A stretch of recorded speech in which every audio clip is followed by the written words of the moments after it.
আল্লাহর রাস্তা 2-4 টাকা যে যা পারেন দিয়া যান ভাই, এই অসহায় গরিব রে কটা টাকা দান করে যান ভাই। কিরে তুই আমার বন্ধু বল্টু না? হ্যাঁ ভাই। একসাথে তো লেখাপড়া করলাম, তুই আর লেখাপড়া করলি না, বিক্রি করে খাচ্ছিস? হ্যাঁ ভাই, লেখাপড়া তো আর করতে পারলাম না, এখন ভিক্ষা করেই খাচ্ছি।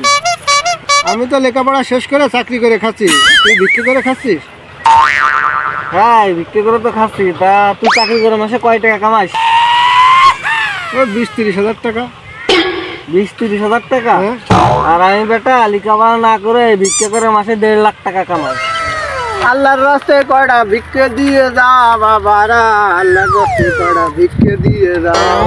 এ বুদ্ধি তো আগে খেলিনি, এতদিন যদি ভিক্ষে করতাম তাহলে আমার চাকরি করা লাগতো না, তাহলে টাকা টাকা হয়ে যাইতো আমার। চাকরি করে পাতাম মাসে 20-30 হাজার টাকা, সালা এখান তো আরো মাসে 2-3 লাখ টাকা ইনকাম। এই তো ভালো, চাকরি ভাত খুব বাদ, বিক্রি করেই খাবো। আল্লাহর রাস্তায় কয়টা টাকা দিয়ে দাও গো বাবারা, আল্লাহর রাস্তায় কয়টা টাকা দিয়ে দাও।